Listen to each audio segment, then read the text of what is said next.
Hello guys, வணக்கம் and welcome back to the Filmibeat YouTube channel.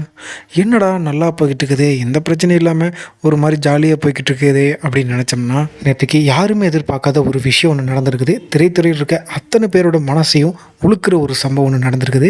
ஆமாங்க, super good films ப்ரொடக்ஷனோட உரிமையாளரான திரு RB Chowdhury அவர்கள் பார்த்திங்கன்னா, ராஜஸ்தான் இருக்கக்கூடிய ஒரு ஸ்பெசிஃபிக் வில்லேஜில் கார் ஆக்சிடென்ட் மூலிமா எதிர்பாராத விதமாக மரணம் அடைஞ்சிருக்காரு. இவரோட மரண செய்தி ஒட்டுமொத்த திரையுலகத்தையுமே கவலையில் ஆழ்த்திருக்கு. இவர் வெறும் ப்ரொடியூசர் மட்டும் கிடையாதுங்க, நடிகர் ஜீவாவோட அப்பாவும் கூட. இவரோட ப்ரொடக்ஷனில் கிட்டத்தட்ட 100 படங்களுக்கு மேலே தயாரிச்சிருக்காரு. விஜய் அவர்களை வச்சு போவே உனக்காக, காதலுக்கு மரியாதை போன்ற சூப்பர் ஹிட் படங்களையும் கொடுத்துருக்காரு. சூப்பர் ஸ்டார் ரஜினிகாந்த், கமல்ஹாசன் அவர்களாம் வச்சு நிறைய நல்ல படங்களையும் கொடுத்துருக்காரு. அதை தாண்டி இவர் செஞ்ச நிறைய நல்ல விஷயங்களில் ஒன்றான வறுமையில் கஷ்டப்பட்டுக்கூடிய நபர்களை அறிமுகப்படுத்தி சினிமாவில் அவங்களுக்கு ஒரு நல்ல இடத்தையும் வாங்கி கொடுத்துருக்காரு.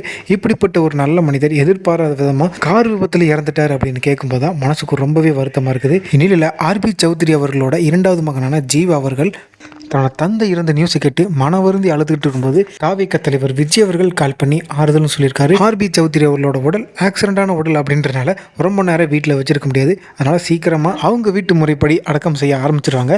இந்நிலையில் விஜய் அவர்களும் நேரில் வந்து ஆறுதல் சொல்ல இருக்கிறதா ஒரு தகவல் வந்திருக்குது. தேர்தலில் வெற்றி பெற்ற அடுத்த நாள் இப்படி ஒரு துக்கமான செய்தி வந்ததுனால விஜய் அவர்களும் நொந்து போயிருக்காராம்.